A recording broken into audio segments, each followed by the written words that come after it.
नाग पंचमी की कहानी। हर हर महादेव। प्रिय श्रोताओं, कहते हैं कि महादेव के दरबार में सच्चे हृदय से बहाया गया एक भी आंसू व्यर्थ नहीं जाता। भोलेनाथ केवल मनुष्यों की पुकार नहीं सुनते, बल्कि उस हर जीव की पीड़ा को भी समझते हैं, जिसके हृदय में प्रेम, ममता और अपने बच्चों के लिए असीम लगाव होता है। जरा कल्पना कीजिए, जिस माँ की आंखों के सामने उसके बच्चे उससे छिन जाएं, उसकी गोद हमेशा के लिए सूनी हो जाए, तो उस माँ के हृदय पर क्या बीतती होगी। वह अपनी पीड़ा किसी से कह भी न सके, किसी को पुकार भी न सके, लेकिन उसकी खामोश आंखें उसके पूरे दर्द की कहानी कहती रहें। आज की कहानी ऐसी ही एक माँ की है, एक नागिन की, जिसने अपनी आंखों के सामने अपने नन्हे बच्चों को खो दिया। लेकिन उस माँ का दर्द यहीं खत्म नहीं हुआ। उसकी पीड़ा ने एक पूरे परिवार को भीतर तक झकझोर दिया और उन्हें सिखाया कि सच्ची भक्ति केवल पूजा और दीपक जलाने में नहीं, बल्कि हर जीव के जीवन का सम्मान करने में है। यह कहानी आपको ममता का दर्द, पश्चाताप की शक्ति, करुणा की महिमा और क्षमा का वास्तविक अर्थ समझाएगी। और शायद कहानी के अंत तक आपके हृदय में भी यह भाव जाग उठे कि जिस जीवन को हम छोटा समझते हैं, उसके पीछे भी किसी माँ की पूरी दुनिया छिपी हो सकती है। तो आइए अपने मन को श्रद्धा से भरकर भगवान शिव का स्मरण करें और सुनते हैं नाग पंचमी की कहानी। सावन का पवित्र महीना चल रहा था। चारों ओर हरियाली छाई हुई थी। आसमान में काले बादल उमड़ते थे, ठंडी हवाएं चलती थी और रिमझिम बारिश की बूंदें धरती को भिगो रही थी। गांव के मंदिरों में सुबह से ही घंटियां बजती थी।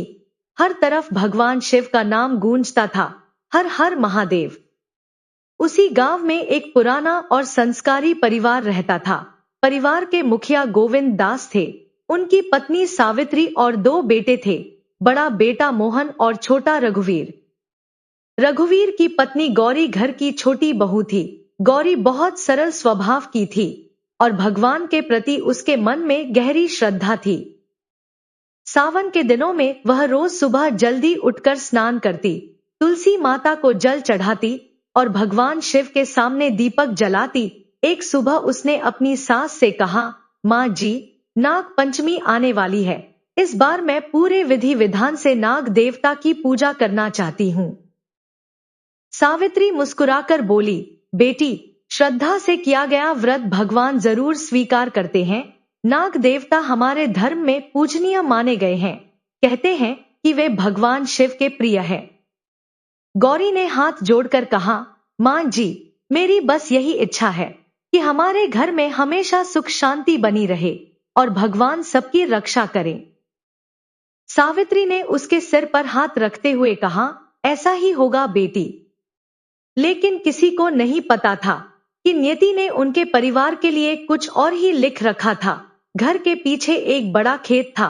खेत के आखिरी हिस्से में एक बहुत पुराना पीपल का पेड़ था। उसकी जड़ों के पास मिट्टी का एक पुराना नाग बिल था। गांव के बुजुर्ग उस स्थान को बहुत पवित्र मानते थे। वे कहा करते थे, उस बिल को कभी मत छेड़ना, वहां नाग देवता का वास है। समय बीतने के साथ नई पीढ़ी इन बातों को केवल पुरानी मान्यता समझने लगी थी। एक दिन कई घंटों तक तेज बारिश हुई। खेत में पानी भर गया। गोविंद दास ने खेत देखकर कहा, अगर पानी ऐसे ही जमा रहा तो पूरी फसल खराब हो जाएगी। खेत से पानी निकालने के लिए नाली बनानी पड़ेगी। मोहन और रघुवीर फावड़ा लेकर खेत में पहुंच गए। रघुवीर ने पूछा, भैया, नाली कहां से निकालें? मोहन ने एक जगह इशारा करते हुए कहा, यहीं से इस तरफ की मिट्टी काट दो, पानी सीधे बाहर चला जाएगा। उन्हें पता नहीं था कि जिस जगह वे मिट्टी काटने जा रहे थे, वहीं एक नागिन अपने छोटे छोटे बच्चों के साथ रहती थी। नागिन अपने बच्चों को लेकर बिल के भीतर सुरक्षित बैठी थी। बाहर बारिश हो रही थी और उसने अपने बच्चों को शरीर से लपेट रखा था। तभी फावड़ा मिट्टी पर पड़ा। बिल की दीवार हिल गई। नागिन घबरा गई और अपने बच्चों को और कसकर समेट लिया। फिर एक और वार हुआ। मिट्टी टूटकर अंदर गिरने लगी। नागिन तेजी से बाहर निकली और फन उठाकर सामने खड़ी हो गई। रघुवीर डरकर पीछे हटा। अरे, सांप है, मोहन ने कहा। डरो मत, इसे यहां से भगाओ। मजदूरों ने मिट्टी हटानी शुरू कर दी। नागिन अपने बच्चों के पास लौटना चाहती थी, लेकिन तभी बिल का एक बड़ा हिस्सा ढह गया। मिट्टी अंदर गिरती चली गई और कुछ ही क्षणों में सब शांत हो गया। नागिन बेचैनी से मिट्टी हटाने लगी। उसने अपने फन से मिट्टी इधर उधर की और एक छोटे बच्चे को बाहर निकाला, लेकिन वह हिल नहीं रहा था। नागिन उसके चारों ओर लिपट गई। फिर उसने दूसरे और तीसरे बच्चे को खोजा, लेकिन उसके सभी बच्चे मिट्टी के नीचे दब चुके थे। उस मां का संसार एक पल में उजड़ गया था। वह बार बार अपने बच्चों को छूकर उन्हें जगाने की कोशिश करती रही, लेकिन कोई नहीं उठा।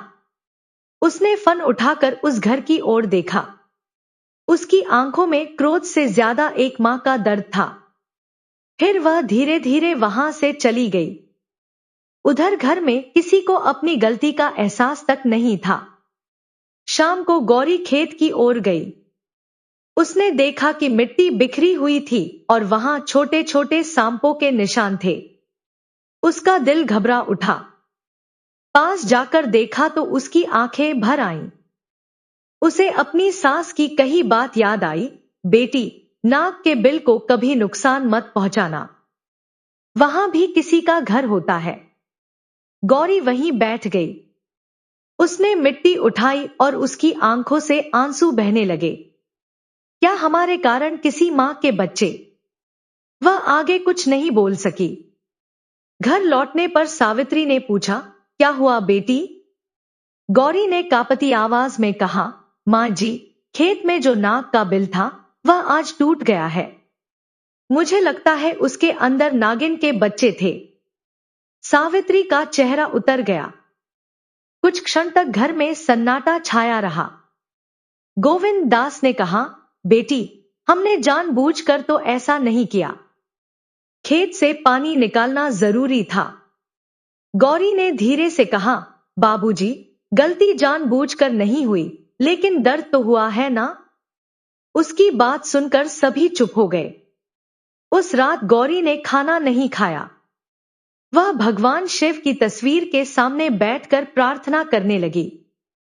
हे भोलेनाथ, अगर हमसे अनजाने में अपराध हुआ है तो हमें क्षमा कर दीजिए। मैं उस मां के बच्चों को वापस नहीं ला सकती, लेकिन उसका दर्द देखकर मेरा मन कांप रहा है। रात गहरी हो गई। सब सो गए, लेकिन गौरी को नींद नहीं आई। आधी रात के करीब उसे लगा जैसे आंगन में किसी के रोने की आवाज आ रही हो।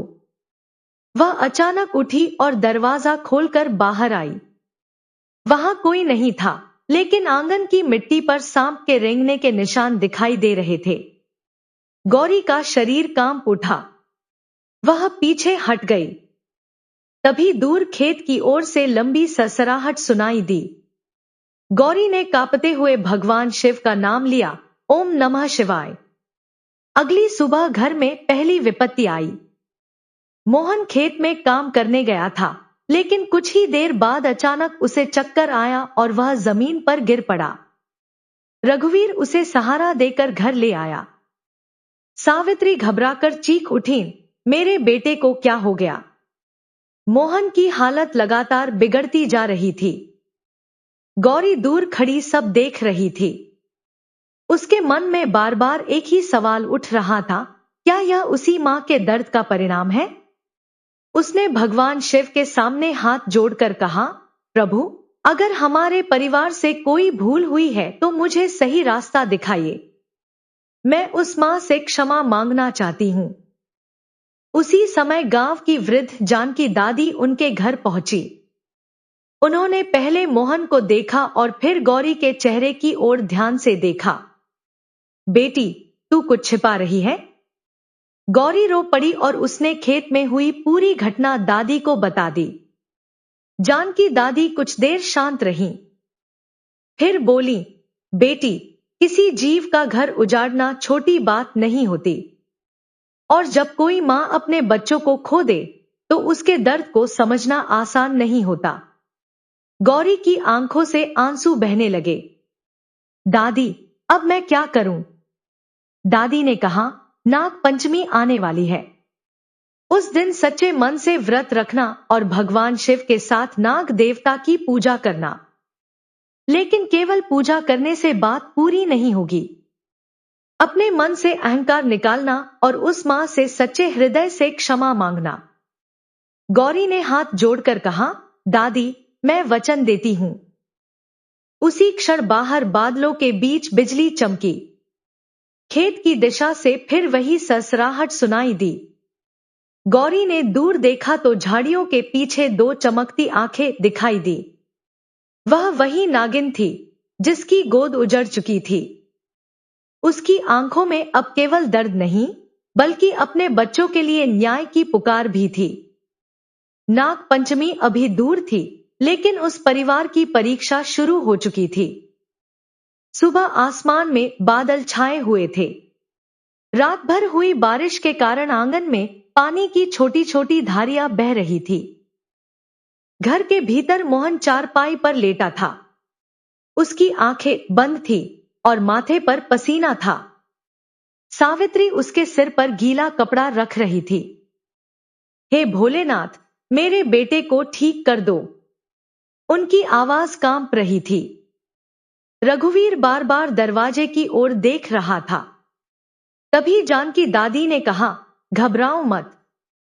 वैद्य को बुलाओ और डर के कारण कोई गलत कदम मत उठाना। रघुवीर तुरंत गांव के वैद्य को बुलाने चला गया। गौरी एक कोने में बैठी भगवान शिव की छोटी सी तस्वीर हाथ में लिए प्रार्थना कर रही थी। महादेव, मैंने उस नागिन को उसके बच्चों के साथ देखा नहीं था, इसलिए उसकी पीड़ा समझ नहीं पाई। लेकिन अब जब मैंने वह जगह देखी है, तब से मेरा मन मुझे धिक्कार रहा है। मैं उसके बच्चों को वापस नहीं ला सकती। फिर उसके सामने किस मुंह से जाऊं? उसकी आंखों से आंसू बहने लगे। जानकी दादी उसके पास बैठी और बोली, बेटी, पश्चाताप उसी के मन में होता है जिसके भीतर दया जीवित होती है। अगर तुझे अपनी भूल का दुख है, तो यही बदलाव की शुरुआत है। गौरी ने पूछा, लेकिन दादी, क्या नाग माता मुझे क्षमा करेगी? दादी ने शांत स्वर में कहा, क्षमा मांगना हमारे हाथ में है। सामने वाला कब और कैसे क्षमा करे, यह उसके मन पर निर्भर है। लेकिन सच्चे पश्चाताप से भगवान का हृदय जरूर पिघलता है। उसी समय वैद्य आ गया। उसने मोहन की नाड़ी देखी और कुछ देर जांच करने के बाद कहा, शरीर में बहुत कमजोरी है। अभी इसे आराम चाहिए। मैं औषधि देता हूं। सावित्री ने चिंतित होकर पूछा, वैद्य जी, कोई बड़ा खतरा तो नहीं है? वैद्य ने कहा, अभी कुछ निश्चित कहना कठिन है। इसका ध्यान रखिए और इसे अकेला मत छोड़िए। गौरी का मन और व्याकुल हो गया। वह भगवान शिव के सामने जाकर बैठ गई। प्रभु, यदि मेरे परिवार से अपराध हुआ है तो उसे सुधारने की शक्ति भी मुझे दीजिए। दोपहर में वह चुपचाप खेत की ओर चली गई। सामने वही पुराना पीपल का पेड़ था, टूटा हुआ नाग बिल था और आसपास बिखरी मिट्टी पड़ी थी। उस दृश्य को देखकर उसकी आंखें भर आईं। वह धीरे धीरे घुटनों के बल बैठी और मिट्टी को हाथ से छूते हुए बोली, मुझे क्षमा कर देना। मैं तुम्हारे बच्चों को नहीं बचा पाई। मैं उस समय वहां थी भी नहीं, लेकिन मैं इस परिवार का हिस्सा हूं। इसलिए तुम्हारे सामने सिर झुकाती हूं। तभी पीछे झाड़ियों में सरसराहट हुई। गौरी ने सिर उठाया। नागिन उसके सामने खड़ी थी। उसका शरीर डर से कांपने लगा, लेकिन इस बार वह भागी नहीं। उसने दोनों हाथ जोड़ दिए। नाग माता, मैं आपसे डरती हूं, लेकिन आज भागूंगी नहीं। आपने अपने बच्चे खोए हैं। मैं आपकी पीड़ा का अनुमान भी नहीं लगा सकती। कुछ पल दोनों एक दूसरे को देखती रहीं। गौरी की आवाज भर्रा गई, अगर मेरे सामने मेरे बच्चे को कोई मुझसे छीन लेता तो शायद मैं भी जीते जी मर जाती। आपके बच्चे मिट्टी में दब गए और हम घर में बैठे रहे। हमें पता तक नहीं था कि आपके साथ क्या हुआ। मुझे क्षमा कर दीजिए। नागिन धीरे धीरे आगे बढ़ी। गौरी ने आंखें बंद कर ली, लेकिन नागिन ने उसे कोई नुकसान नहीं पहुंचाया। वह टूटे हुए बिल के पास गई और अपने फन से उस मिट्टी को छूने लगी। फिर उसने चारों ओर देखा, जैसे अपने बच्चों को खोज रही हो। गौरी का हृदय भर आया। एक मां आज भी अपने बच्चों को ढूंढ रही है। उसके मुंह से बस इतना ही निकला। कुछ देर बाद नागिन ने सिर उठाकर गौरी की ओर देखा और फिर धीरे धीरे झाड़ियों में चली गई। गौरी काफी देर तक वहीं बैठी रही। उसने मिट्टी को माथे से लगाया और कहा, मैं तुम्हें कभी नहीं भूलूंगी। जब वह घर लौटी तो उसकी आंखें लाल थीं। सावित्री ने पूछा, बेटी, तू रो क्यों रही है? गौरी ने उन्हें पूरी बात बता दी। सावित्री की आंखों से भी आंसू निकल पड़े। हे भगवान, हमने कितना बड़ा अनर्थ कर दिया। तभी गोविंद दास भी वहां आ गए। गौरी ने कहा, बाबूजी, हमें उस स्थान की रक्षा करनी होगी। गोविंद दास ने सिर झुका लिया। हाँ बेटी, अब वहां कोई मिट्टी नहीं खोदेगा। रघुवीर ने कहा, मैं आज ही उसके चारों ओर बांस की घेराबंदी करवा दूंगा। लेकिन उसी रात घर में एक और संकट आ गया। अचानक गाय जोर जोर से रंभाने लगी। उसकी आवाज सुनकर सावित्री बाहर आई। गाय बार बार पीछे हट रही थी। उसके सामने आंगन के एक कोने में सांप का छोटा सा बच्चा पड़ा था। रघुवीर डंडा लेकर उसकी ओर बढ़ा। इसे यहां से हटाना पड़ेगा। गौरी ने तुरंत उसका हाथ पकड़ लिया। नहीं, रघुवीर चौंक कर बोला, क्यों? गौरी ने कहा, इसे मत मारो, बस इसे रास्ता दे दो। यह घर में आ गया है तो बिना नुकसान पहुंचाए बाहर जाने दो। जानकी दादी ने भी कहा, गौरी ठीक कह रही है। डर के कारण हिंसा करना धर्म नहीं है। रघुवीर पीछे हट गया। कुछ देर बाद वह छोटा सांप धीरे धीरे दीवार के पास से निकलकर बाहर चला गया। गौरी उसे देखती रही। उसके मन में विचार आया कि कहीं यह उसी नागिन का बच्चा तो नहीं, लेकिन वह तुरंत समझ गई कि यह केवल उसका अनुमान है। उसने भगवान शिव का स्मरण किया। प्रभु, मुझे भ्रम नहीं चाहिए। मुझे केवल सही मार्ग दिखाइए। अगले दिन जानकी दादी ने गौरी को बुलाकर कहा, बेटी, नाग पंचमी आने वाली है। अगर तू सच में प्रायश्चित करना चाहती है तो उस दिन व्रत रखना। गौरी ने कहा, दादी, मैं व्रत जरूर रखूंगी। दादी बोली, लेकिन याद रखना, व्रत केवल भूखा रहने का नाम नहीं है। मन में किसी के प्रति क्रोध न रखना, जीवों के प्रति दया करना और अपनी भूल स्वीकार करना भी व्रत का हिस्सा है। गौरी ने हाथ जोड़कर कहा, मैं पूरे मन से ऐसा ही करूंगी। उस रात उसने संकल्प लिया कि नाग पंचमी के दिन भगवान शिव और नाग देवता की पूजा करेगी। उस स्थान पर दीपक जलाएगी और जब तक उसके मन को शांति नहीं मिलेगी, तब तक उस मां के दर्द को नहीं भूलेगी। लेकिन उसी रात, जब पूरा परिवार सो रहा था, गौरी को फिर वही आवाज सुनाई दी। मां! वह चौंक कर उठ बैठी। इस बार आवाज घर के भीतर से नहीं, बल्कि खेत की ओर से आ रही थी। गौरी ने खिड़की से बाहर देखा। चांद बादलों के पीछे छिपा था। दूर नाग बिल के पास एक परछाई दिखाई दे रही थी। नागिन वहां बैठी थी और उसके सामने मिट्टी पर एक छोटा सा फूल पड़ा था। गौरी समझ नहीं पाई कि वह फूल वहां कैसे आया। वह धीरे से बाहर निकली और खेत की ओर बढ़ने लगी। तभी नागिन ने अपना फन उठा लिया। गौरी वहीं रुक गई और हाथ जोड़कर बोली, नाग माता, मैं आपसे लड़ने नहीं, क्षमा मांगने आई हूं। नागिन कुछ देर तक उसे देखती रही। फिर उसने अपना सिर उस मिट्टी की ओर झुका दिया, जहां उसके बच्चे दबे थे। गौरी की आंखों से आंसू बहने लगे। उसे पहली बार समझ आया कि जिसे मनुष्य केवल मिट्टी समझता है, किसी मां के लिए वही जगह उसके बच्चे की आखिरी याद हो सकती है। गौरी ने वही प्रण लिया, मैं तुम्हारे बच्चों को वापस नहीं ला सकती, लेकिन तुम्हारा घर अब कोई नहीं उजाड़ेगा। यह मेरा वचन है। नागिन धीरे धीरे पीछे हट गई। जाते जाते उसने एक बार फिर गौरी की ओर देखा। उसकी नजर में क्रोध से कहीं अधिक दर्द था।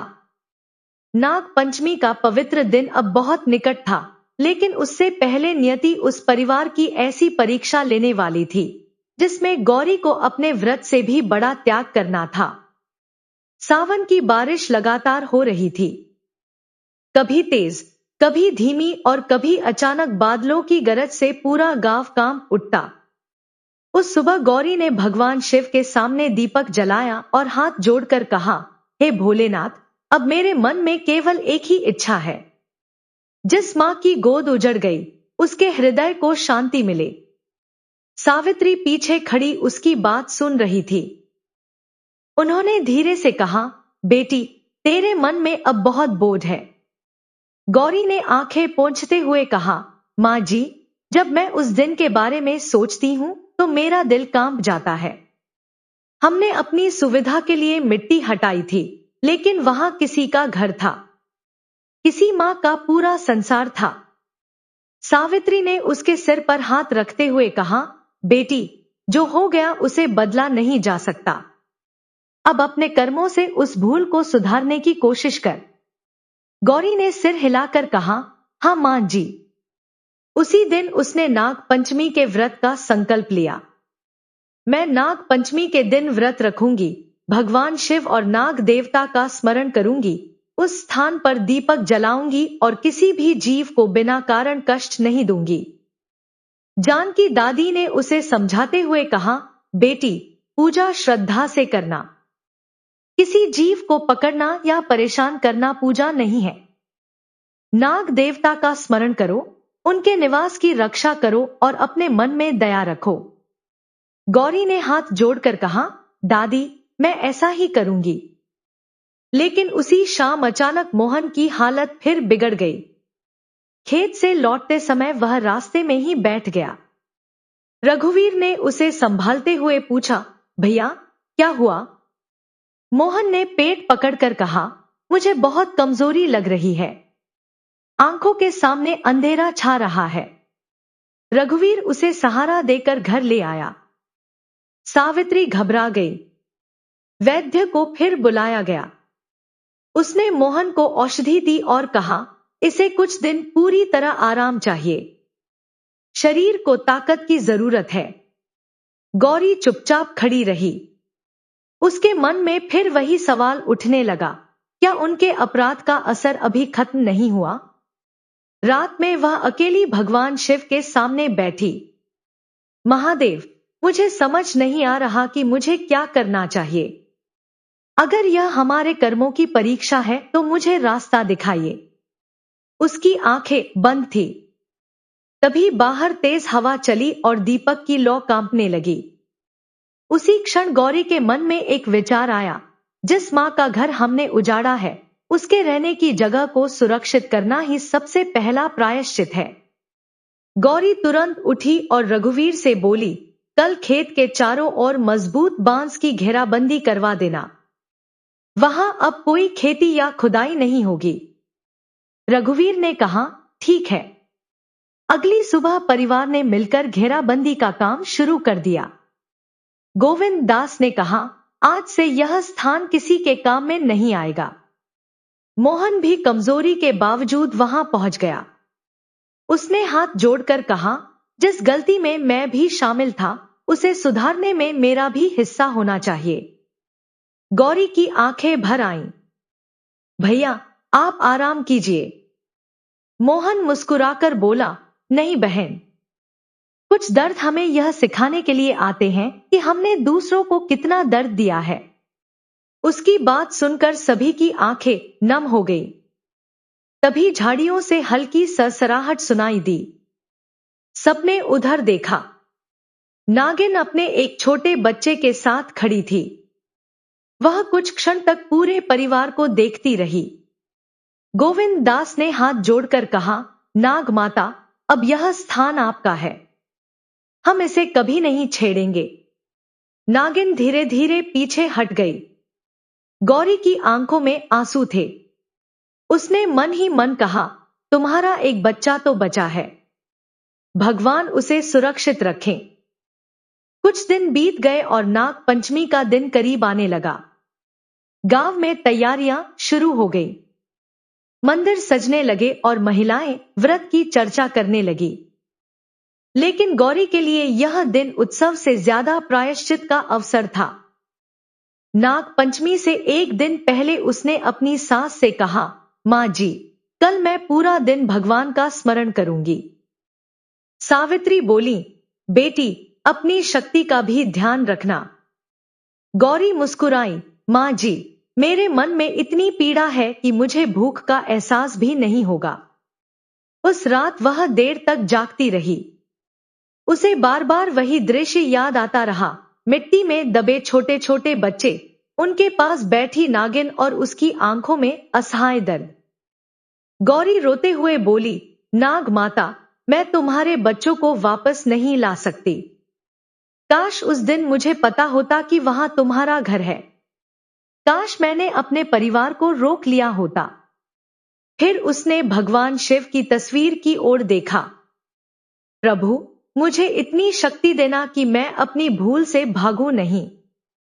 अचानक बाहर तेज आवाज हुई। धड़ाम। गौरी घबराकर बाहर निकली। आंगन में रखा अनाज का बड़ा मटका गिरा हुआ था और उसके पास एक छोटा सांप तेजी से दीवार की ओर जा रहा था। रघुवीर डंडा लेकर उसकी तरफ बढ़ा। इसे अभी मार देता हूं। गौरी ने उसका हाथ रोक लिया। नहीं, रघुवीर ने कहा, गौरी, अगर यह किसी को काट ले तो? गौरी ने शांत स्वर में कहा, इसे मारना जरूरी नहीं है। हम पीछे हट जाते हैं और इसे बाहर जाने देते हैं। जानकी दादी ने भी कहा, बेटी ठीक कह रही है। सावधानी जरूरी है, लेकिन बिना कारण किसी जीव को मारना समाधान नहीं है। सब लोग पीछे हट गए। कुछ ही देर में वह सांप दीवार के एक छेद से बाहर चला गया। गौरी ने राहत की सांस ली और भगवान शिव को प्रणाम किया। आज मैंने डर पर दया को जीतते देखा। अगली सुबह नाग पंचमी आ गई। सूरज निकलने से पहले ही गौरी उठ गई। उसने स्नान किया, साफ वस्त्र पहने और भगवान शिव के सामने दीपक जलाया। फिर हाथ जोड़कर संकल्प लिया, मैं आज नाग पंचमी का व्रत श्रद्धा से रखती हूं। हे भगवान शिव, मेरे परिवार से अज्ञानवश जो अपराध हुआ, उसके लिए मैं क्षमा मांगती हूं। हे नाग देवता, उस मां की पीड़ा को समझने की बुद्धि मुझे देना। उसने अन्न ग्रहण नहीं किया और पूजा की तैयारी करने लगी। आंगन में मिट्टी से नाग देवता की आकृति बनाई। हल्दी, रोली, फूल और दीपक रखे। इसके बाद वह पुराने नागबिल के पास पहुंची। वहां उसने पहले से ही साफ स्थान बना रखा था। उसने दीपक जलाया, फूल चढ़ाए और जमीन पर माथा टेक दिया। नाग माता, आज मैं तुम्हारे सामने खड़ी हूं। मैंने तुम्हारे बच्चों को नहीं मारा, लेकिन जिस परिवार से वह भूल हुई, उसका हिस्सा होने के कारण मैं तुम्हारे सामने सिर झुकाती हूं। उसकी आंखों से आंसू बहने लगे। तुम मुझे चाहे क्षमा करो या नहीं, मैं तुम्हें दोष नहीं दूंगी, क्योंकि तुम्हारा दर्द तुम ही जानती हो। अगर तुम्हारी गोद मेरे कारण उजड़ी होती, तो शायद मैं भी तुम्हें कभी क्षमा नहीं कर पाती। इतना कहते ही पीछे से सरसराहट सुनाई दी। गौरी ने धीरे से सिर उठाया। नागिन उसके सामने खड़ी थी, लेकिन इस बार वह अकेली नहीं थी। उसके साथ उसका छोटा बच्चा भी था। गौरी की आंखों से आंसू बहने लगे। नाग माता, तुम अपने बच्चे को लेकर आई हो? नागिन ने अपना फन उठाया। गौरी ने दोनों हाथ जोड़कर कहा, डरो मत। मैं तुम्हें कोई नुकसान नहीं पहुंचाऊंगी। नागिन धीरे धीरे उस मिट्टी के स्थान के पास गई जहां उसके बच्चे दब गए थे। वह कुछ क्षण वहां रुकी और फिर अपने बच्चे को शरीर से ढक लिया। यह दृश्य देखकर गौरी फूट फूट कर रो पड़ी। मां, आज भी तुम अपने बच्चे को अपने शरीर से बचा रही हो। उसका कलेजा कांप उठा। उसी समय पीछे से मोहन की आवाज आई, गौरी। वह पलटी। मोहन लड़खड़ाते हुए उसकी ओर आ रहा था। अचानक उसका पैर फिसला और वह जमीन पर गिर पड़ा। सावित्री चीख उठी, मोहन। गौरी दौड़कर उसकी ओर बढ़ी, लेकिन तभी नागिन ने अपना फन उठा लिया। पूरा परिवार वहीं रुक गया। एक और मोहन जमीन पर पड़ा था और दूसरी ओर नागिन अपने बच्चे को बचाने के लिए फन उठाए खड़ी थी। उस क्षण ऐसा लग रहा था जैसे नियति ने पूरे परिवार को एक साथ दो माताओं के सामने ला खड़ा किया हो। एक मां अपने बेटे के लिए व्याकुल थी, तो दूसरी अपने बच्चे की रक्षा के लिए डटी हुई थी। यह दृश्य देखकर गौरी की आंखों से आंसू बहने लगे। उसने हाथ जोड़कर भगवान शिव से कहा, हे महादेव, आज मुझे सच में समझ आया है कि मां का दर्द क्या होता है। लेकिन अब सबसे बड़ा सवाल यही था, क्या नाग माता मोहन को क्षमा करेगी? क्या गौरी की सच्ची प्रार्थना इस परिवार को संकट से बाहर निकाल पाएगी? और क्या नाग पंचमी का यह व्रत उस दुखी मां के हृदय में क्षमा की भावना जगा सकेगा? मोहन जमीन पर पड़ा था। सावित्री उसे उठाने के लिए दौड़ी और घबराकर बोली, बेटा, आंखें खोलो, मुझे देखो। मोहन ने धीरे धीरे आंखें खोली। उसने कमजोर आवाज में कहा, मां, मैं ठीक हूं। बस अचानक चक्कर आ गया था। सावित्री की आंखों में आंसू आ गए। उन्होंने कहा, तू मुझे डरा मत बेटा, मेरी तो जान ही निकल गई थी। गौरी कुछ दूरी पर खड़ी नागिन को देख रही थी। वह भी अपने बच्चे को शरीर से ढककर बैठी थी। गौरी की आंखों से आंसू बहने लगे।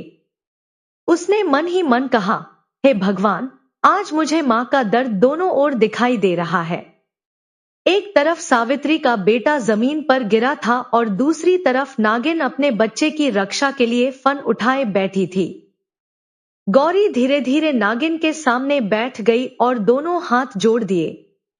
नाग माता, आज मैं तुमसे अपने परिवार के लिए कुछ मांगने नहीं आई हूं।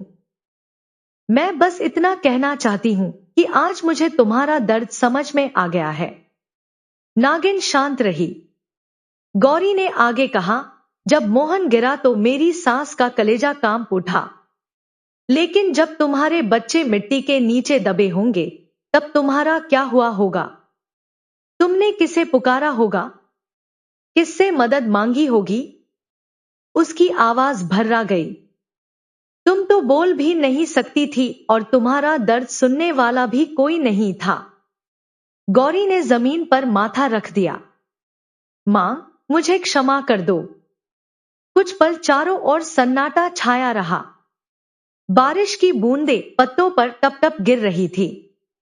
नागिन ने धीरे धीरे अपना फन नीचे किया और फिर अपने बच्चे को देखा। उसका छोटा बच्चा मां के शरीर से चिपका हुआ था। गौरी ने उस दृश्य को देखकर कहा, तुम्हारा यह बच्चा हमेशा सुरक्षित रहे, बस मैं यही चाहती हूं। तभी जानकी दादी ने कहा, गौरी, आज तुम्हारे व्रत की सबसे बड़ी परीक्षा यही है। व्रत केवल भूखे रहने का नाम नहीं है।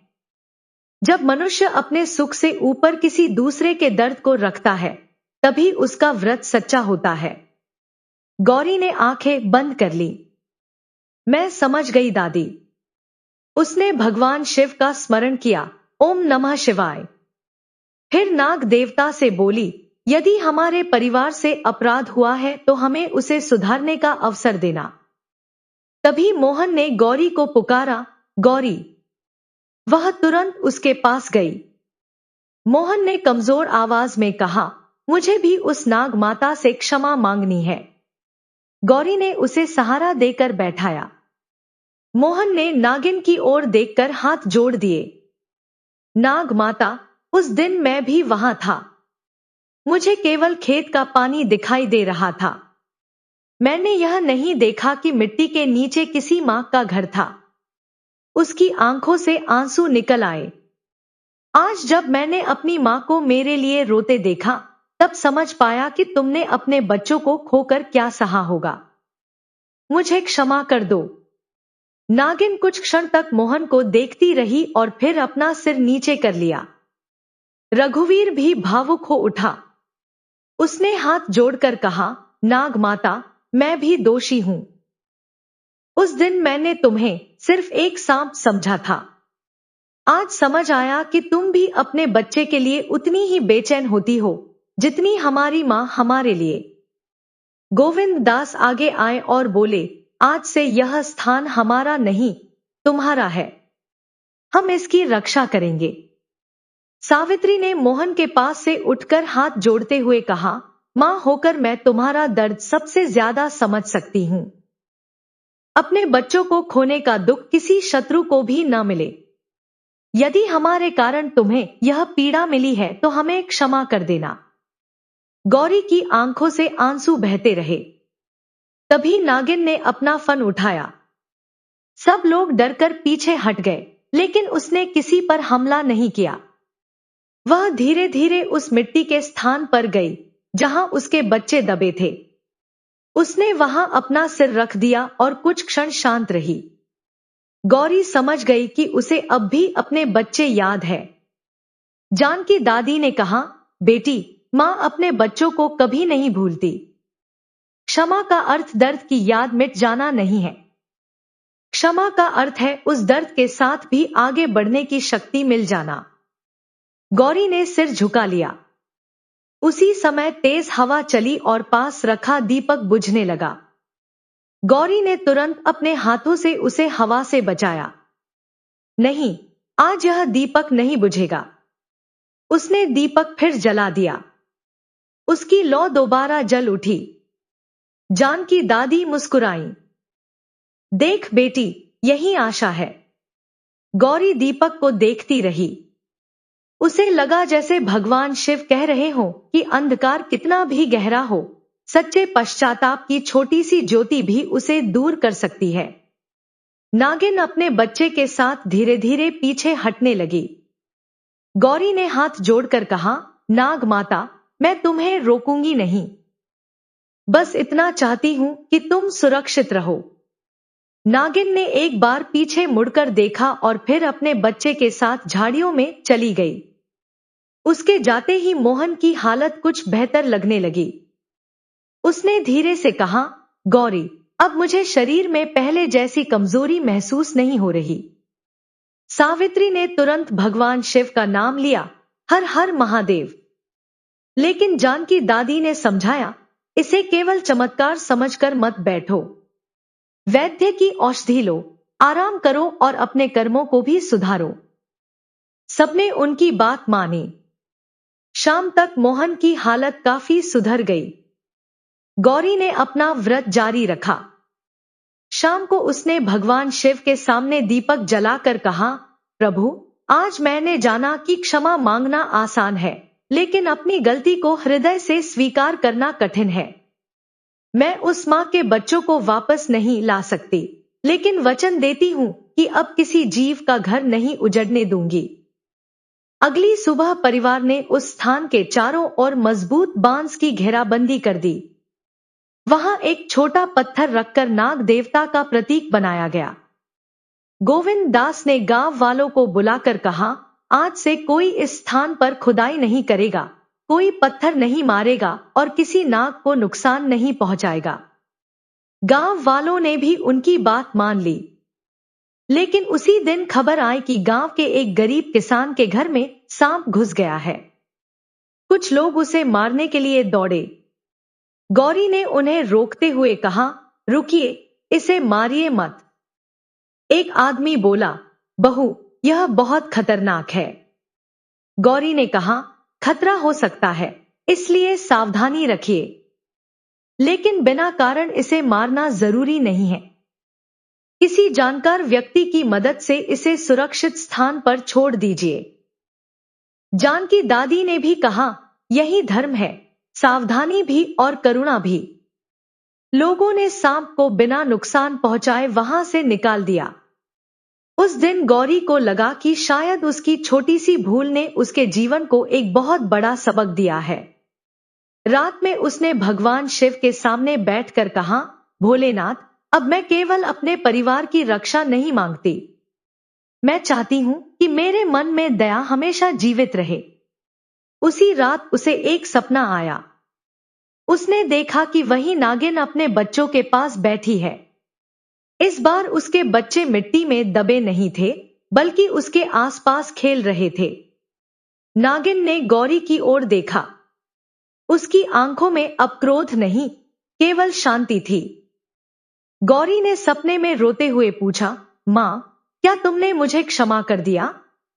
नागिन ने कुछ नहीं कहा। उसने बस अपना फन झुका दिया और गौरी की आंख खुल गई। सुबह हो चुकी थी। उसने तुरंत भगवान शिव को प्रणाम किया। उसके मन में पहली बार लगा कि शायद क्षमा की पहली किरण आ चुकी है। लेकिन नियति का अंतिम फैसला अभी बाकी था। कुछ ही दिनों बाद गांव में ऐसी विपत्ति आने वाली थी जिसमें केवल गौरी का परिवार ही नहीं, पूरा गांव नाग माता के सामने खड़ा होने वाला था।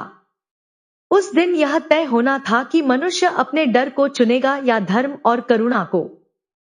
नाग पंचमी के कुछ दिन बाद गांव में लगातार कई दिनों तक तेज बारिश हुई। नदी का पानी बढ़ने लगा, खेतों में पानी भर गया और कच्चे रास्ते कीचड़ में बदल गए। गांव के लोग अपने घरों को बचाने में जुट गए। गोविंद दास भी सुबह सुबह खेत देखने गए। लौटकर उनके चेहरे पर चिंता साफ दिखाई दे रही थी।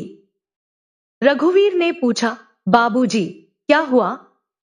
गोविंद दास बोले, नदी का पानी खेतों की ओर बढ़ रहा है।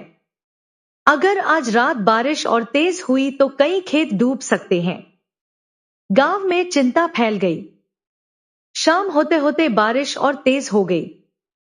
आसमान में बिजली चमकने लगी और बच्चे डरकर अपनी मानों से चिपक गए।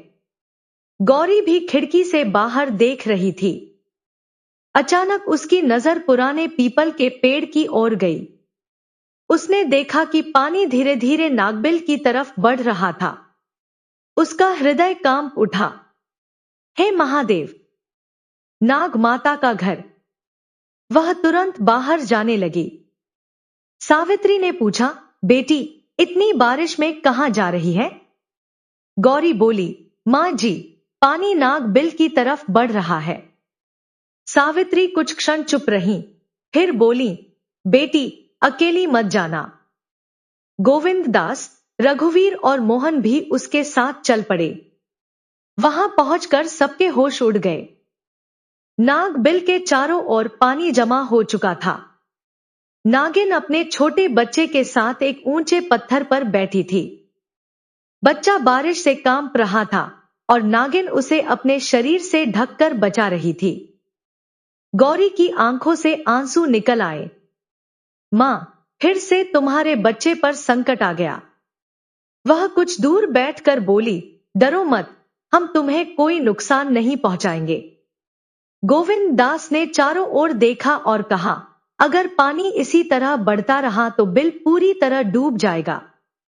रघुवीर बोला, हमें पानी का रास्ता बदलना होगा। सब लोग काम में जुट गए। मिट्टी के बोरे लाए गए और बांस लगाए गए, लेकिन बारिश इतनी तेज थी कि हर बार बनाया गया बांध टूट जाता। मोहन ने कहा, भैया, इस तरफ और मिट्टी डालो। रघुवीर बोला, मिट्टी बह जा रही है। गौरी ने हाथ जोड़कर भगवान शिव का नाम लिया, ओम नमः शिवाय। फिर वह बोली, हार मत मानिए। उस दिन हमने अज्ञान में उनका घर तोड़ा था।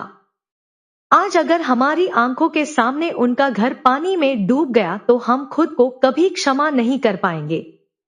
गोविंद दास ने कहा, बेटी सही कह रही है। जब तक पानी का रास्ता नहीं बदलता, हम नहीं रुकेंगे। पूरे परिवार ने मेहनत की। गांव के कुछ लोग भी मदद के लिए आ गए। धीरे धीरे पानी का बहाव दूसरी ओर मुड़ने लगा और नागबिल बच गया। नागिन अब भी अपने बच्चे को शरीर से ढककर बैठी थी। जब उसे लगा कि खतरा टल गया है, तो उसने धीरे धीरे फन उठाया। पहले उसने अपने बच्चे को देखा, फिर पूरे परिवार की ओर। गौरी ने हाथ जोड़कर कहा, मां, आज हम तुम्हारा घर बचा पाए। शायद यह हमारे अपराध का पूरा प्रायश्चित नहीं है, लेकिन हमारी कोशिश स्वीकार कर लेना। नागिन कुछ देर तक उसे देखती रही। फिर वह अपने बच्चे को लेकर धीरे धीरे सुरक्षित स्थान की ओर चली गई। गौरी वहीं बैठकर रोने लगी। सावित्री ने उसके कंधे पर हाथ रखते हुए पूछा, बेटी, आज तू क्यों रो रही है? गौरी ने आंसुओं के बीच कहा, मां जी, उस दिन इस मां ने अपने बच्चे खो दिए थे। गौरी ने नम आंखों से कहा, आज जब उसका एक बच्चा मेरी आंखों के सामने कांप रहा था, तब मुझे लगा जैसे वही पुराना दर्द फिर मेरे सामने आ खड़ा हुआ है। सावित्री भी रो पड़ी। उन्होंने कहा, बेटी, शायद भगवान ने हमें उस दिन की भूल सुधारने का अवसर दिया है। अगली सुबह बारिश थम गई और गांव में सूरज निकल आया। लोगों ने देखा कि नागबिल सुरक्षित था।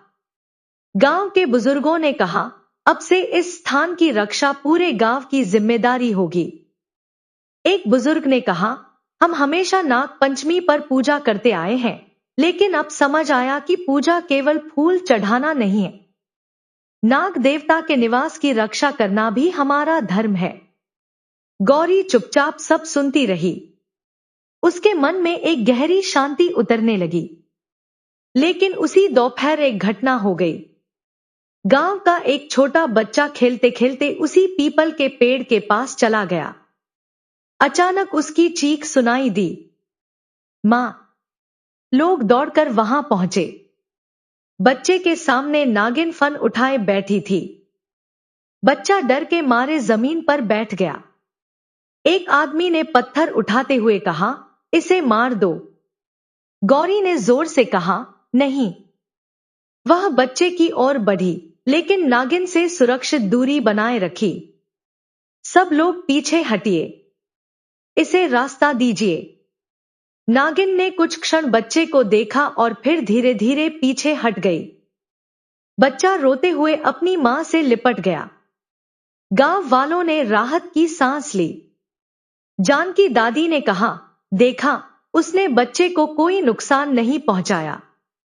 वह केवल अपने बच्चे और अपने घर की रक्षा कर रही थी। गांव वालों के मन का डर अब थोड़ा कम हो गया। उसी शाम गांव में सभा हुई। गोविंद दास ने कहा, हमसे बड़ी भूल हुई थी। हमने एक नागिन के घर को नुकसान पहुंचाया था, लेकिन उस भूल ने हमें बहुत बड़ा सबक दिया है। उन्होंने हाथ जोड़कर कहा, अब से गांव में कोई भी नागबिल नहीं तोड़ेगा। अगर सांप किसी घर में आ जाए तो उसे मारने के बजाय सुरक्षित तरीके से बाहर निकाला जाएगा। सबने सहमति में सिर हिला दिया। गौरी की आंखों में आंसू आ गए। उसे लगा कि उसका पश्चाताप अब केवल उसके परिवार तक सीमित नहीं रहा। उसकी भूल ने पूरे गांव को दया और करुणा का पाठ सिखा दिया था। रात को वह मंदिर गई। भगवान शिव की मूर्ति के सामने बैठकर उसने कहा, महादेव, मैंने कभी नहीं सोचा था कि एक अनजानी भूल मुझे इतना बदल देगी। पहले मैं पूजा को केवल एक धार्मिक कर्म समझती थी, लेकिन अब समझ आया है कि पूजा का अर्थ दया, करुणा और हर जीवन का सम्मान करना भी है। वह रोते हुए बोली, उस मां ने अपने बच्चों को खोया, लेकिन हमें भी बहुत कुछ दिया। उसने सिखाया कि क्रोध से बड़ा क्षमा का मार्ग होता है। उसने दीपक जलाया। हे भोलेनाथ, अगर नाग माता ने हमें क्षमा कर दिया हो तो उसके बच्चे को हमेशा सुरक्षित रखना। तभी मंदिर के बाहर से सरसराहट की आवाज आई। गौरी ने धीरे से बाहर देखा। नागिन मंदिर की सीढ़ियों से कुछ दूर खड़ी थी। उसके साथ उसका बच्चा भी था। गौरी की आंखें भर आईं। वह वहीं बैठ गई और हाथ जोड़कर बोली, मां, तुम यहां? नागिन कुछ क्षण तक उसे देखती रही। गौरी ने धीरे से कहा, आज मैं तुमसे अपने लिए कुछ नहीं मांगूंगी। तुम्हें देखकर ही मेरा मन शांत हो गया है। नागिन ने अपने बच्चे को अपने पास खींच लिया और फिर अपना फन झुका दिया। गौरी की आंखों से आंसू बह निकले। क्या तुमने मुझे क्षमा कर दिया? नागिन कुछ देर वहीं रुकी, फिर अपने बच्चे के साथ अंधेरे में चली गई। गौरी देर तक उसे देखती रही।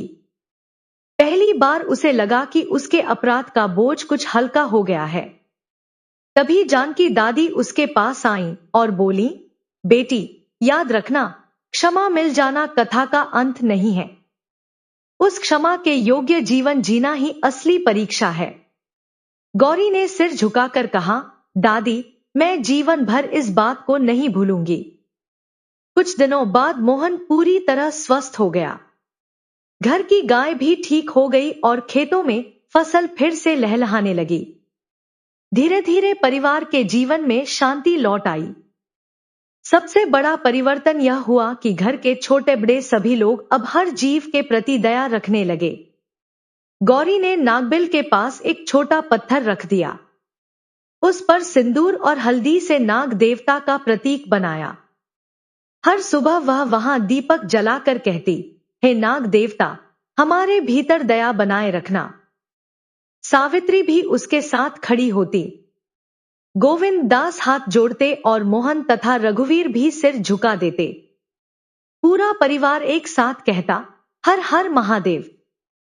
समय बीतता गया, लेकिन गौरी के हृदय से वह दिन कभी नहीं मिटा, क्योंकि उस दिन उसने केवल एक नागिन को नहीं देखा था, बल्कि एक मां को देखा था। उसने समझा कि दर्द का कोई धर्म नहीं होता, आंसुओं का कोई रूप नहीं होता और मां का हृदय किसी भी जीव का हो, अपनी संतान के लिए उतना ही कोमल होता है। लेकिन गौरी की कथा अभी पूरी नहीं हुई थी। अगले सावन में फिर नाग पंचमी आने वाली थी और उसी दिन उसे नाग माता के सामने आखिरी बार खड़ा होना था। वहां उसे अपने जीवन का सबसे बड़ा उत्तर मिलने वाला था। क्या सच्चा पश्चाताप टूटे हुए रिश्ते को फिर से जोड़ सकता है? क्या नाग माता अपने बच्चों की मृत्यु का दर्द हृदय में रखते हुए भी इस परिवार को पूरी तरह क्षमा कर पाएगी? और क्या भगवान शिव इस परिवार की परीक्षा का अंतिम परिणाम सुनाएंगे? समय बीत गया और एक बार फिर सावन का पवित्र महीना आ गया। गांव में हरियाली छा गई।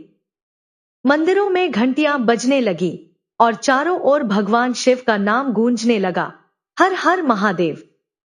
नाग पंचमी का दिन भी आ गया। गौरी सुबह बहुत जल्दी उठी। उसने स्नान किया, स्वच्छ वस्त्र पहने और भगवान शिव के सामने दीपक जलाया। हाथ जोड़कर उसने कहा, हे भोलेनाथ, पिछले वर्ष आपके सामने जो संकल्प लिया था उसे आज फिर दोहरा रही हूं। मेरे मन में किसी जीव के प्रति कभी क्रूरता न आए और मेरे भीतर दया तथा करुणा हमेशा बनी रहे। सावित्री उसके पास आकर खड़ी हो गई। उन्होंने पूछा, बेटी, आज तू कुछ मांगना चाहती है? गौरी मुस्कुराई, मां जी, आज मुझे कुछ नहीं चाहिए। पिछले वर्ष मैंने बहुत कुछ खोने का डर देखा था। आज मैं केवल भगवान को धन्यवाद देना चाहती हूं। सावित्री ने उसकी आंखों में देखते हुए कहा, तू सच में बदल गई है बेटी। गौरी ने कहा, मां जी, मुझे उस नाग माता ने बदल दिया। उसने नाग पंचमी का व्रत रखा और पूरे दिन भगवान शिव तथा नाग देवता का स्मरण करती रही। दोपहर में वह पुराने पीपल के पेड़ के पास गई। अब वहां एक सुंदर सा छोटा चबूतरा बना हुआ था और उसके चारों ओर फूल लगे थे। नागबिल को वैसे ही सुरक्षित रखा गया था। गौरी ने वहां दीपक जलाया, फूल चढ़ाए और दोनों हाथ जोड़कर जमीन पर बैठ गई। उसकी आंखों में आंसू थे। नाग माता, आज फिर तुम्हारे सामने आई हूं। मुझे नहीं पता कि तुमने पिछले वर्ष मुझे क्षमा किया या नहीं, लेकिन मैं तुम्हारे बच्चों को कभी नहीं भूल पाई। उसकी आवाज भर्रा गई। मैंने तुम्हारी गोद उजड़ते देखी थी और तभी समझ आया कि किसी मां के आंसू कितने भारी होते हैं। वह रोने लगी। तुम्हारे बच्चे वापस नहीं आ सकते और तुम्हारा दर्द मैं मिटा नहीं सकती, लेकिन मैंने अपनी पूरी कोशिश की कि तुम्हारा बचा हुआ बच्चा सुरक्षित रहे। कुछ देर बाद झाड़ियों से सरसराहट की आवाज आई। गौरी ने सिर उठाया। उसका हृदय तेजी से धड़कने लगा। सामने नागिन खड़ी थी और उसके साथ उसका बच्चा भी था। अब वह बच्चा पहले से काफी बड़ा हो चुका था। यह देखकर गौरी की आंखों से खुशी के आंसू निकल आए। उसने भावुक होकर कहा, तुम्हारा बच्चा कितना बड़ा हो गया। नागिन धीरे धीरे उसकी ओर बढ़ी। गौरी वहीं बैठी रही और हाथ जोड़ लिए। मां, आज मैं तुमसे फिर क्षमा मांगती हूं। नागिन उसके सामने आकर रुक गई। उसने पहले गौरी की ओर देखा, फिर अपने बच्चे को और उसके बाद उस स्थान की ओर देखा जहां उसके दूसरे बच्चे मिट्टी में दब गए थे। गौरी की आंखें फिर भर आईं। मां, तुम्हारे बच्चे भले इस संसार में नहीं हैं, लेकिन मैं जानती हूं कि वे तुम्हारे हृदय में हमेशा जीवित रहेंगे। वह जमीन पर माथा रखकर रो पड़ी। अगर मेरे परिवार से कभी किसी जीव को कष्ट पहुंचे तो हमें सद्बुद्धि देना। अब तुम्हारे घर को कोई नहीं छेड़ेगा। यह मेरा जीवन भर का वचन है। नागिन कुछ क्षण शांत रही। फिर उसने धीरे धीरे अपना फन झुका दिया। गौरी यह देखकर भावुक हो उठी। उसे लगा जैसे उसके सामने स्वयं भगवान शिव की करुणा साकार हो गई हो। उसने आंखें बंद कर ली। ओम नमः शिवाय। उसी समय मंदिर से घंटियों की आवाज सुनाई दी। हवा में फूलों की सुगंध फैल गई। नागिन ने अपने बच्चे को आगे किया। वह धीरे धीरे गौरी की ओर बढ़ा, लेकिन कुछ दूरी पर रुक गया। गौरी मुस्कुराई। उसने उसे छूने की कोशिश नहीं की, केवल हाथ जोड़कर बोली, तुम हमेशा सुरक्षित रहो। नागिन ने अपना फन झुकाया और बच्चे को साथ लेकर जंगल की ओर चली गई। गौरी की आंखों से आंसू बहते रहे, लेकिन इस बार वे दुख के नहीं, बल्कि शांति के आंसू थे। तभी पीछे से जानकी दादी की आवाज आई, बेटी। गौरी ने पीछे मुड़कर देखा। दादी मुस्कुराते हुए खड़ी थी। उन्होंने पूछा, अब समझ आया? गौरी ने आंसू पोंछते हुए कहा, हाँ दादी, अब समझ आया। क्या समझ आया? गौरी बोली, क्षमा का अर्थ यह नहीं कि जो हुआ उसे भूल जाना। क्षमा का अर्थ है दर्द को अपने भीतर रखते हुए भी किसी के प्रति द्वेष न रखना। जानकी दादी की आंखें भी नम हो गई। उन्होंने कहा, बेटी, आज तूने नाग पंचमी का असली अर्थ समझ लिया। कुछ देर बाद पूरा परिवार वहां पहुंच गया। गोविंद दास ने हाथ जोड़कर कहा, आज से यह स्थान हमेशा सुरक्षित रहेगा। रघुवीर बोला, और हम गांव के लोगों को भी समझाएंगे कि किसी जीव को बिना कारण नुकसान न पहुंचाएं। मोहन ने कहा, जिस दिन मैं बीमार पड़ा था, मुझे लगा था कि शायद हमारा अंत आ गया है, लेकिन अब समझता हूं कि वह संकट हमारे जीवन का सबसे बड़ा पाठ था। सावित्री ने गौरी को गले लगा लिया। बेटी, तूने हमारे घर को बदल दिया। गौरी रोते हुए बोली, मां जी, मुझे भी उस मां ने बदल दिया। सभी ने भगवान शिव की ओर हाथ जोड़ दिए। हर हर महादेव। उस शाम गांव के मंदिर में विशेष पूजा हुई। गांव के बुजुर्गों ने बच्चों को समझाया, नाग पंचमी केवल नाग देवता की पूजा का दिन नहीं है, बल्कि प्रकृति और सभी जीवों के प्रति सम्मान रखने का अवसर भी है। लोगों ने संकल्प लिया कि वे किसी नागबिल को नष्ट नहीं करेंगे और यदि सांप किसी घर में आ जाए तो सावधानी रखते हुए उसे सुरक्षित तरीके से बाहर निकालने का प्रयास करेंगे। गौरी मंदिर के एक कोने में बैठी सब सुन रही थी। उसकी आंखों के सामने फिर वही पुराना दृश्य उभर आया, मिट्टी में दबे नागिन के बच्चे और उसकी बेचैन आंखें। लेकिन अब उसी स्मृति के साथ एक दूसरा दृश्य भी था। नागिन अपने बचे हुए बच्चे के साथ सुरक्षित जंगल की ओर जा रही थी। गौरी ने आंखें बंद की। हे महादेव, आपका धन्यवाद। उसने हाथ जोड़कर कहा, आपने मुझे सिखाया कि मनुष्य से गलती हो सकती है, लेकिन अपनी भूल को समझकर बदल जाना ही सच्चा प्रायश्चित है। जिस माँ की गोद उजड़ गई थी, उसकी क्षमा ने हमारे पूरे परिवार की सोच बदल दी। मंदिर की घंटियां फिर गूंज उठी। गौरी के चेहरे पर गहरी शांति थी। उसने भगवान शिव से अंतिम प्रार्थना की, हे भोलेनाथ, हर माँ की गोद सुरक्षित रखना। किसी बच्चे को उसकी माँ से दूर मत करना। जिनसे अज्ञानवश कोई गलती हो जाए, उन्हें सही रास्ता दिखाना और हमारे हृदय में हमेशा दया बनाए रखना। सभी ने एक साथ कहा, ओम नमः शिवाय। उस दिन के बाद गोविंद दास का परिवार हर वर्ष नाग पंचमी पर श्रद्धा से पूजा करने लगा। लेकिन उनकी भक्ति केवल दीपक और फूलों तक सीमित नहीं रही। वे उस स्थान की रक्षा करते, जीवों के प्रति दया रखते और गांव वालों को भी यही संदेश देते। किसी जीव का घर छोटा नहीं होता और किसी माँ का दर्द भी छोटा नहीं होता। समय बीतता गया, लेकिन गौरी के मन में नाग माता की स्मृति हमेशा जीवित रही। जब भी सावन आता, मंदिर की घंटियां सुनाई देती या बारिश की बूंदें धरती पर गिरती, उसे वही दिन याद आ जाता। वह आंखें बंद करके कहती, नाग माता, जहां भी हो, अपने बच्चे के साथ सुखी रहना। फिर वह भगवान शिव का नाम लेती, हर हर महादेव। इस कथा की सबसे बड़ी सीख यही है कि मनुष्य से भूल हो सकती है, लेकिन अपनी भूल का एहसास होना भगवान की कृपा है। अपराध स्वीकार करना साहस है, सच्चे मन से क्षमा मांगना भक्ति है, और किसी दूसरे जीव की रक्षा करना करुणा का सबसे बड़ा रूप है। माँ का दर्द किसी भाषा का मोहताज नहीं होता। माँ चाहे मनुष्य हो या कोई अन्य जीव, अपनी संतान से बिछड़ने पर उसका हृदय उसी तरह पीड़ा से भर जाता है। इसलिए नाग पंचमी पर भगवान शिव और नाग देवता का स्मरण करते हुए अपने भीतर दया और करुणा का दीपक भी जलाएं। और यदि जीवन में कभी अज्ञानवश किसी को दुख पहुंच जाए, तो अहंकार न करें, सच्चे मन से कहें, मुझे क्षमा कर दो, क्योंकि इन दो शब्दों से किसी टूटे हुए हृदय को कितनी शांति मिल जाए, यह हम नहीं जानते। शायद यही भगवान शिव को सबसे प्रिय भक्ति हो। आइए मित्रों, श्रद्धा से अपने हाथ जोड़कर भगवान शिव का स्मरण करें।